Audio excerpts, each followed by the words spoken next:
السلام علیکم ملګرو. نن زه تاسو سره یو نیوز شیر کوم چې د انډیا وزیر اعظم نریندر مودي دوبۍ ته تللی دی. نریندر مودي 9 کالو راسي د انډیا وزیر اعظم دی او څنګه چې دی دوبۍ ته لاړو نو حیرانتیا خبره پکې دا ده چې د دوبۍ چې کوم صدر دی نو هغه دله ایرپورټ ته استقبال له راغو. دې نه مخکې هغه د نورو ملکونو چې څونه وزیر اعظم د دې دوبۍ ته دغه کړی دی دوره کړې ده نو د دوبۍ صدر یو وزیر اعظم لم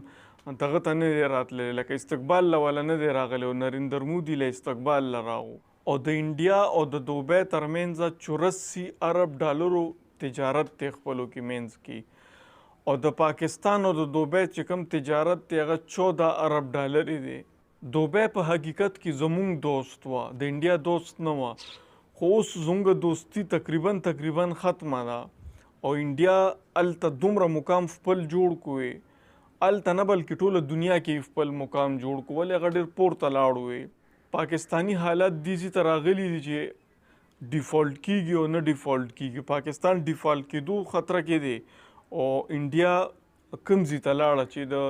دوبۍ چې کوم صدر دی هغه ولا استقبال له راغو او پاکستانیان سیاستدانان چې کوم دي د پاکستان نو دی یو مخکې کار دی. نن چې 75 سال مخکې پاکستان آزاد شوی دی او ماغه کارونه دي، بس یو بل باندې تنقیدونه دي او یو بل خلاف سازشونه کوي او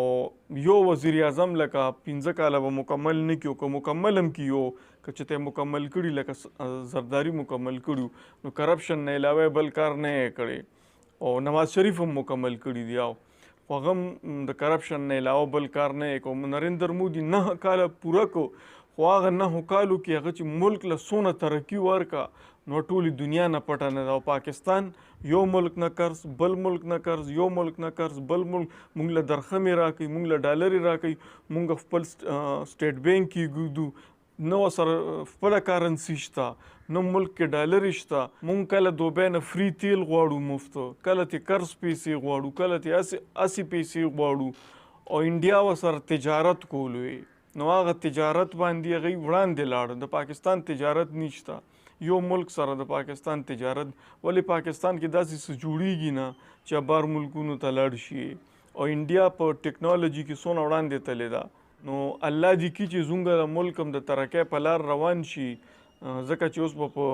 14 اګست باندې اسمبلیانې ماتیږي نو خدای دې داسې وزیر اعظم راولي چې د دې ملک دپاره او د دې خاورې دپاره ستاسو دپاره او زموږ دپاره ټولو دپاره فایدهناک کړي او دا ملک بیا هغې ترقۍ ته لاړ شي. نن څونه کاله مخکې چې لکه پاکستان په حقیقت کې ترقۍ کې وې نو خدای دې هغه مقام ته بیا ورسوي. چینل باندې چې څوک نه وي د زموږ چینل هم ضرور سبسکرایب کړئ چې دا رنګې معلومات زه تاسو سره شیر کوم.